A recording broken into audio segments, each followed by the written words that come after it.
CNBC TV 18, celebrating 15 years of leadership.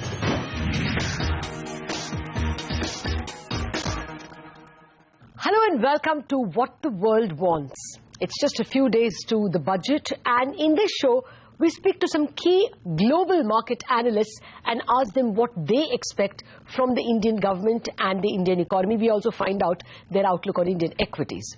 Joining us today is an Asian equities specialist with over 17 years experience in the business, Jonathan Schiessl of Ashburton. Ashburton itself has over $10 billion invested in various countries around the world, and their India Equity Opportunities Fund, run by Jonathan Schiessl, is one of its key funds. Welcome, Jonathan, and thank you very much for speaking to CNBC TV 18. Well, let me start with the global investors' view of India. India was a reasonably favored destination for equities in 2014. I think we got around $16 billion. Do you think India remains a favored destination this year? Is it high up on investors' radar? Yeah, I think that's a good question, and we get asked that quite a lot by investors, because obviously it's important. Where's the incremental next buyer coming from? Now, as you rightly say, $16 billion in the context of the last 2 or 3 years was not a huge inflow, considering what happened last year with the election of a very, supposedly reform-minded government with very much a pro-growth agenda. So we don't think that flows were exceptionally large last year. They were large, undoubtedly, but they weren't exceptionally large. The prior 2 years were even larger. So when we go around talking to investors, it's quite interesting. So firstly, the first, insight, if you like, that personally I have is that when I speak to global, big, long-only equity mandates, I don't think those guys have really come into India yet. I still think, in a big global equity mandate, long-only mandate, they're waiting to see some more evidence of this, a more entrenched recovery or the start of a new capital or investment cycle in India before they would perhaps go overweight India. So I don't think those guys are in there, firstly. I think the people who have initially gone into India, that would be global emerging market funds, generally are about 2 or 3% overweight India. And then obviously Asia-Pacific mandates as well. I think they're overweight India as well. But I think, the big money hasn't really come into this market yet. And I think they're waiting to see more evidence, as I said previously, of the recovery in the underlying economy and a new capital cycle starting. The interesting thing is that,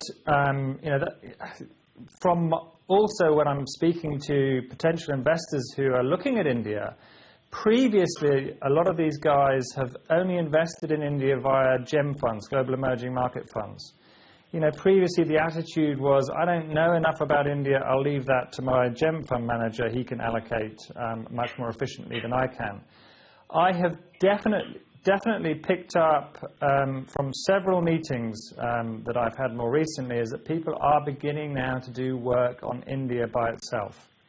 Obviously, over the last couple of years, we've seen this huge dispersion in performance between emerging markets. This whole BRICS concept has been shaken to its sort of knees as such. Obviously, what we've seen with Brazil and Russia and other emerging markets which have been suffering from falling commodity and energy prices. So now people, are increasingly looking at India on its own. And so that I think also could be quite a large sum of money that's potentially looking at India as well. So net, we think there's a lot more foreign buying to come. But obviously, that is that's dependent on the government fulfilling some of the promises it's made already. Well, that's good to hear. With that, let me come to your view of India itself. The first litmus test of the new BJP government is going to be the forthcoming budget. What would you want to hear from that budget, and what do you definitely not want to hear? So, obviously, I hope the lesson clearly is not... One thing that we do not want is a populist budget.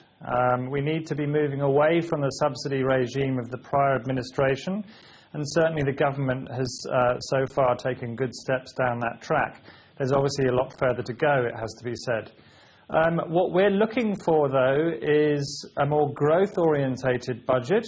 Forget all the issues that have just cropped up with the new statistical analysis of Indian GDP growth that's just come out. I think there's no doubt that India needs growth, and we need a more growth-orientated budget. So we need spending to be, or government finances to be focused on reinvigorating the whole infrastructure sector, roads, and all these other crucial areas. So for us, we're looking for affirmative action in infrastructure, in spending, if you like, but obviously not spending towards subsidies.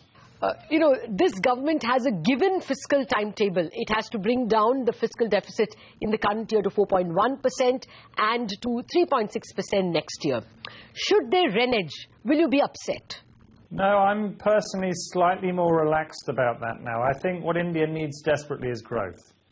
And I think, from our perspective, the lesson of the surprise cut from the RBI is that perhaps the RBI is coming round, albeit perhaps unwillingly, to that view as well. I think India desperately needs growth. And so therefore, to relax slightly in some of the fiscal measures that we've seen, to open we're not so concerned about the targets being hit. What we're more concerned about is obviously if the government can have a more growth-orientated budget, yes, they'll have to spend a bit more money, but if it's good spending, if it's spending that's obviously going to produce growth down the tracks, then we're quite comfortable with that. So, I think there's certainly the government has a breathing space with the falling commodity prices, etc., etc., and therefore we'd like to see them use that opportunity and obviously trying to get India growing again more sustainably.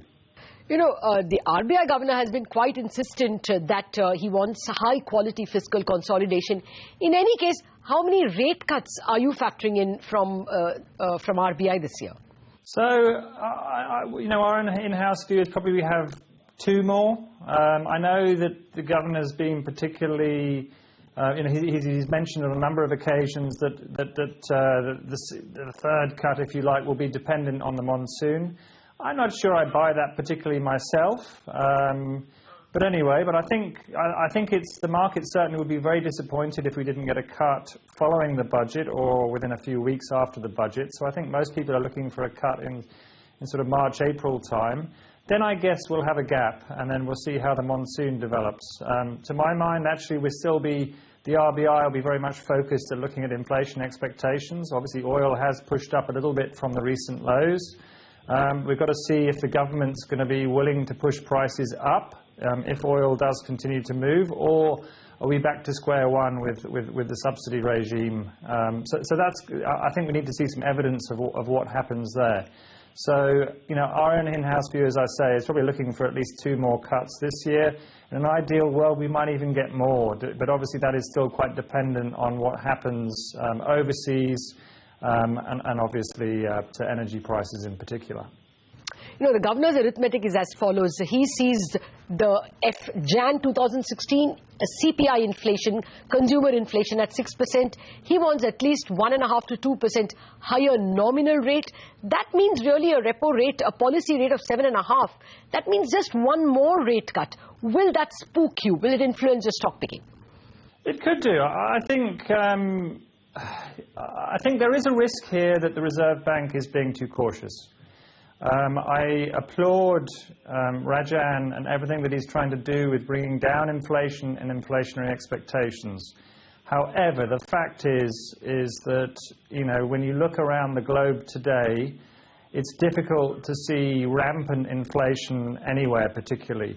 Yes, oil prices have come down. Yes, they've had a little bit pushed back higher, but I don't think there's too many people who think oil's going back to $100 anytime soon.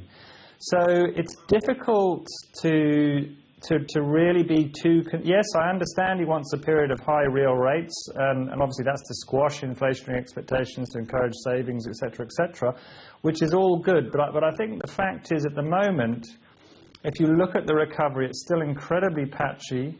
When you look at this earnings season that we're coming through, it's pretty disappointing. All right, you can strip out energy and some of the metals sectors, but still, there's no doubt that India is still struggling to really sort of launch away from this basing that we've seen for some time. So I think the economy does desperately need growth. I guess, though, the question is, if we get a very growth-orientated budget that's within reasonable confines, the government isn't suddenly spending a huge amount of money, then I would imagine Rajan would support that, because, you know, if it's for significant infrastructure spending to try and get money back into those key sectors which ultimately India needs to solve its supply problems, and that's what Rajan is particularly focused on. He wants to see some long-term structural solutions to those supply issues that India's faced for, obviously for decades. So if we have some focus on those areas, then I don't think there's any reason why he wouldn't cut more than just once following the budget. But obviously, our view is that there is a risk that the RBI is a bit too conservative. But, I think there's a lot of factors at play, so we'll have to see what happens. Well, Jonathan, on that note, we have to slip into a short break, but we are back with lots more questions on Ashburton's specific investments in India and where they will look to invest here on.